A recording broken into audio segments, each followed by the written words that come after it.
हाय प्यार है दुनिया तो मुकदा ही जावे, पत्थर इंसान बनदा ही जावे। तूने आगा उससे बदला लिया? तूने कहा था ना मैं बदला लेने जा रहा हूँ। हमारे आदमी नहीं मिल रहे, इसका मतलब है वो बच गया है। अस्सलाम वालेकुम दोस्तों, आज का एपिसोड शुरू से आखिर तक सस्पेंस, जज्बात और सियासी चालों से भरपूर रहा। कहानी का आगाज़ उस वक्त होता है जब करीमदाद आगा साहब को एक बड़ी ब्लैक मेलिंग के ज़रिए अपने मुतालबात मनवाने के लिए कोशिश करता है। वो न सिर्फ 50 करोड़ रुपए अपने क्रिप्टो अकाउंट में मुंतकिल करवाने का मुतालबा करता है, बल्कि अपने खिलाफ तमाम मुकदमात ख़त्म करवाने और आइंदा इलेक्शन में सियासी फ़वाइद भी मांगता है। आगा साहब इब्तिदा में करीमदाद की बातों को सजीदा नहीं लेते। जब करीमदाद ये इंकशाफ करता है कि रुबाब घर छोड़ चुकी है और उसके पास आगा साहब के खुफिया दस्तावेज़ भी मौजूद हैं, तो सूरत हाल यकसर बदल जाती है। आगा साहब अपनी बेटी की हिफाजत के लिए मजबूर हो जाते हैं और करीमदाद को रियायत देने पर उम्मीदा नजर आते हैं। दूसरी जानब रुबाब और मंसूर एक नामालूम मकाम पर मौजूद होते हैं जहां दोनों अपनी नई ज़िंदगी के ख्वाब देखते हैं। रुबाब अपने ख़ानदान के ख़िलाफ़ जाकर मंसूर का साथ देती है और मंसूर भी उसे यकीन दिलाता है कि अब वो दोनों मिलकर एक नई दुनिया बसाएंगे जहां सिर्फ सुकून और मोहब्बत होंगी। दोनों जल्द निकाह करने का फ़ैसला भी कर लेते हैं, जिससे नाज़रीन को महसूस होता है कि शायद अब उनकी मुश्किलात ख़त्म होने वाली है।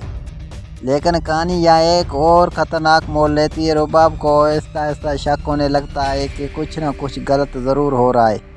ना उनके पास फ़ोन है, ना टीवी और ना ही बाहर की दुनिया से राब्ते का कोई ज़रिया।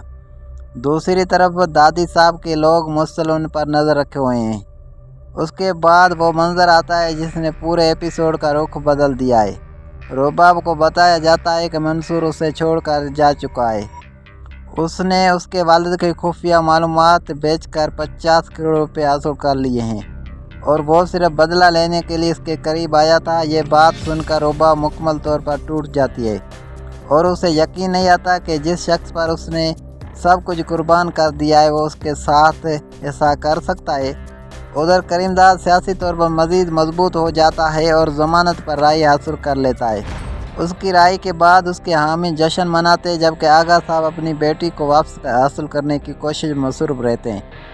एपिसोड के आखिर हिस्से में जज्बात अपने अरूज पर पहुंच जाते। रुबाब वाला आखिर अपने वालिद के पास वापस आ जाती है, लेकिन वो शदीद ज़हनी सदमे का शिकार हो जाती है। वो खुद को हर तबाही का ज़िम्मेदार समझती है और उसके अल्फाज सुनकर हर नाज़िर जज्बाती हो जाता है। उस दौरान आसिफ की मौत की खबर सामने आती है, जो कहानी में मज़ीद सस्पेंस पैदा कर देती है। मीडिया, सियासत और ख़ानदानी तनाज़ात सब एक दूसरे में उलझ जाते हैं और आगा साहब एक नई मुश्किल में फंस जाते हैं।